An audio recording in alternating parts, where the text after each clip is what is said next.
Today on this episode of Hustle and Pro, we are talking with Bryce Wasserman. He's a hometown player and he's now come back to play attack for the Dallas Rattlers.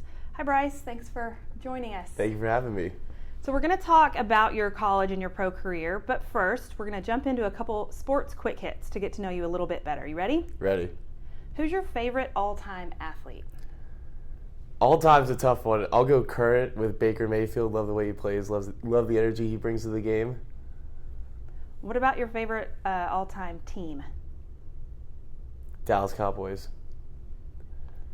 Favorite sport to play?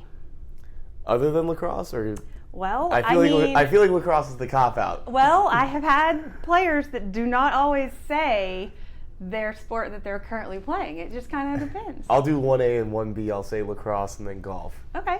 What about your favorite sport to watch? Hockey. What about the farthest distance that you've ever traveled to either play a sport yourself or to watch sports? Actually, this past summer, my college team, Monmouth, after my senior year, we went over to Germany and the Czech Republic to scrimmage Team Germany and Team Czech before they went to the World Championships. We flew out, played them for a week, hung out in Germany, so that's easily the furthest I've ever been to play. That's awesome. Was that an amazing experience? Oh, it was a blast. Me and all my college teammates, our coaches, got to hang out, see the sights, play some lacrosse. It was fun. So I want to start with your story and interest in lacrosse specifically, because here in Texas, growing up here in Texas, it's not your go-to sport that you're going to end up playing. So I want to learn a little bit about how you came into playing the sport of lacrosse and got into it so much. Right, so it's actually funny. In South Lake, the baseball youth practice fields are next to the lacrosse practice fields. So I was playing baseball, literally sitting in right field, bored out of my mind, look over the fence and see kids playing lacrosse, and it looked like the coolest thing ever. So I went home. My dad played college football at Towson, which is a lacrosse powerhouse. I told him, I was like, Dad, this sport looks really cool. Like, I'd love to try it out. And he kind of called up a few of his college buddies that played. They sent me some stuff, and that was that. I made the switch in 6th grade. I was going to say, when was that? So 6th grade. 6th grade, 12 years old. Did you drop baseball at that point? I did both of them together for 1 year, which was tough because they're both the same season in the spring. Mm-hmm. But I tried to do it for 1 year, but I said I'm having more fun playing lacrosse. And then you never looked back, or were you dual sports in high school? I played football and lacrosse in high school. Okay. So you did. You played football all along, kept football up through high school? Yes, through senior year. That's a lot, football and lacrosse. It was something. Like. Yeah, no off season. Does anybody else do that? A few kids that have matriculated to the Division I level. I know a few kids, like guys from my little brother's high school, ESD. They did it all the way through senior year. It's tough, but it's doable. So tell me about something I saw on Twitter, your Twitter, a picture that you have from 2009 with a family friend, says All-American lacrosse player, Bugs Combs. So who is that, and how do you guys know him? So Bugs was the youngest son of my dad's defensive coordinator at Towson. So yeah, it's a long connection. But anyway, my dad ended up kind of just like being his babysitter while he was in college. Coach was in all the meetings, so my dad would kind of take care of Bugs while he was doing all that. When Bugs was like 9, Bugs then grows up to be 2-time All-American at Maryland. He played in the MLL for 10 years, and he was kind of someone who kind of mentored me as I started playing lacrosse, sent me gear, gave me lessons, and then when we were up in the Maryland area, because he played for the team in Annapolis, we would go watch his games. And the picture that you're talking about was 2009, so I think that was the summer after I picked up my first lacrosse stick, and Bugs let me go out on the field and warm him up during his shoot-around. And looking at Navy Stadium filling up with people, yeah. I was like, this is the coolest thing ever. That's why I saw the Go Navy, and I thought, okay, what's the connection? I didn't understand all that. So that is when you got the bug from him. Yeah, I got the bug from Bugs. Yeah. That's a cool story. Tell me about the experience, what it was like being a Texas high school player and then competing for a D1 spot in a sport like lacrosse that's not as well known in Texas. Right, it's tough. I mean, you're kind of counted out in a sense that the same way that Texas football players kind of get a step up on all other recruits in college coaches' eyes, because it's just like Texas is king of football. I'm going to go get a Texas kid first. It's the opposite in lacrosse, because all those college coaches want just the Baltimore, the New York, the Long Island, Jersey, Philly, because they know that they can count on them because they've been recruiting them for 100 years now. Mm-hmm. So they kind of look down on Texas kids in a sense because it's a risk. You're taking a kid from an area that isn't known for producing great college lacrosse players, so you got to kind of go out there and prove yourself even more than those kids from those hotbed areas. Is that where this kind of underdog mindset comes from? Because I've seen that you hold high school and college goals records, and you've made several different things like all-conference and all-American and team captain and MVPs, all kinds of accolades. So how do you still have an underdog mindset if you do? Yeah, so I mean, high school to college, I had an underdog mindset. I only had 3 offers coming out of high school. I went to Monmouth, wouldn't change a thing, had the best time of my life. And then going from college to pro, kind of the underdog mindset is I was drafted 62nd. So in my mind, there were 61 guys taken before me. I'm trying to prove that I'm better than 61 through 1. So I might have this timeline wrong, but that was last summer? Yes. And so it would have been April 2018 was the draft. Okay. April 2018 was the draft. So you have played one full MLL season? Yes. But it wasn't here in No, Dallas it was yet. in Ohio. It was in Ohio. So now you're coming, like literally just coming here and about to start your first season in, well, Frisco, but for the Dallas Rattlers. Right. Right. So did you ever think that this was even this connection would be possible? I never would have imagined it. I mean, I never would have imagined playing pro, but just kind of going through the college ranks, it became a reality. I was just happy to be there, and now that I'm able to come home, I've always talked about like I never wanted to follow in someone's footsteps. People always say like, oh, I want to follow in someone's footsteps. I always wanted to be the footsteps that someone else would follow. So now a young kid from Southlake who just picked up his first lacrosse stick can come to a Rattlers game and look at me and be like, I want to be that. Just the same way that I was at Bugs' game warming him up and was like, I want to do this. Yeah, for sure. No, that's definitely possible. I mean, who knew there would even be a Dallas, a team here in this market? Right. It's the only Texas team, right? Yes. Do you know how many teams are in the league? 6. Okay, and they're all in pretty big hotbed areas. Boston, New York, Denver is the furthest west team. Atlanta. Who am I missing? The team in Annapolis, Chesapeake. So Northeast and Denver and here. Yes.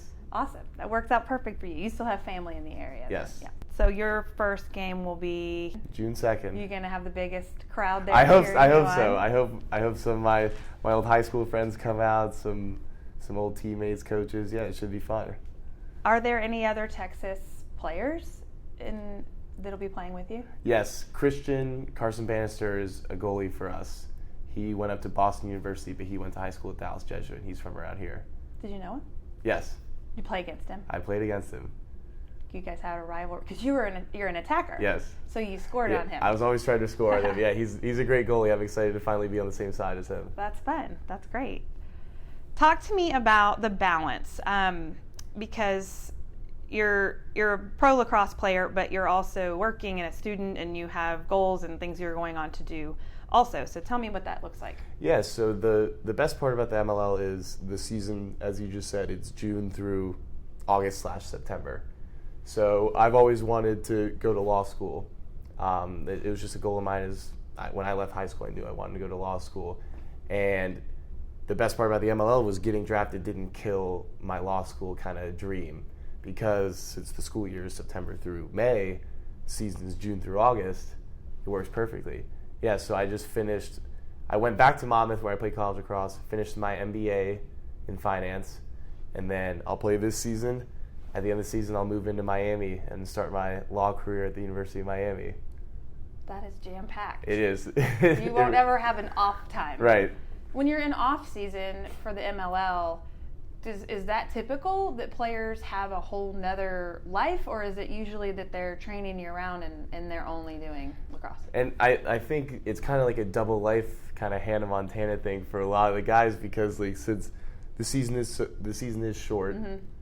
but it is like it's a professional season.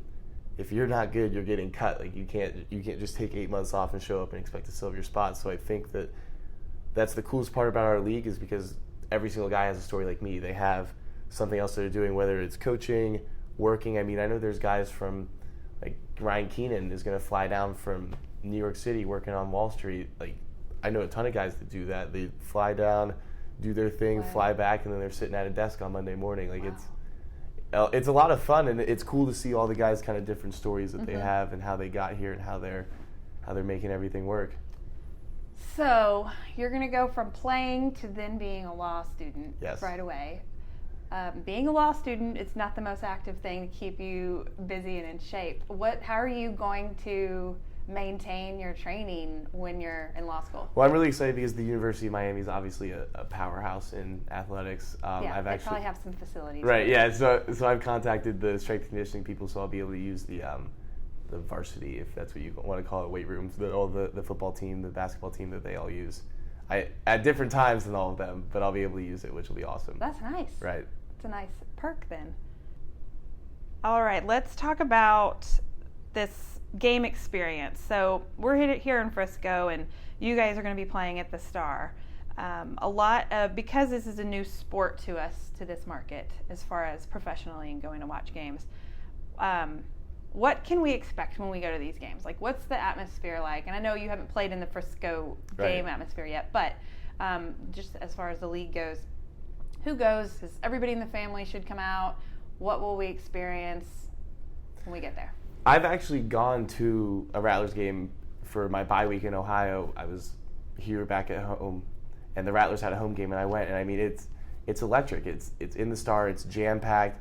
Everyone piles in. I think everyone in the family should come. The Rattlers do a great job of doing something that everyone will want, whether it be halftime shows or specials before the game, like drink deals across the street at Concrete Cowboy, things like that. Like it's a spectacle, and they do a really good job. And I think the game on the field, it's the most fun lacrosse to watch on earth. Fastest shot clock. It's the fastest paced 60-second shot clock. The college game is 80. Women's game is 90. So it's the fastest paced game you'll see. And the Rattlers and everyone at the Star does a great job of putting on a show, really. I've heard that kids can hang out after the game. Yes. And get some FaceTime with the players, yes. right? Autographs, all that good stuff? Yep. I mean, guys will stay as long as it takes for every kid to get whatever they want signed. Kids will come out and shoot around on the cages. It's a lot of fun. That's the most fun part for a kid in the stands post-game, coming from someone who's done it a few times.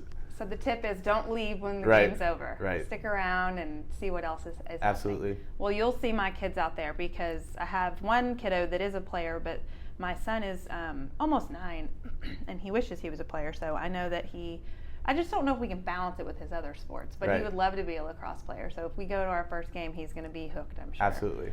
So you talked about the differences like the shot clock that make the game exciting. What other things would somebody look for that's maybe a different jump from the college level game?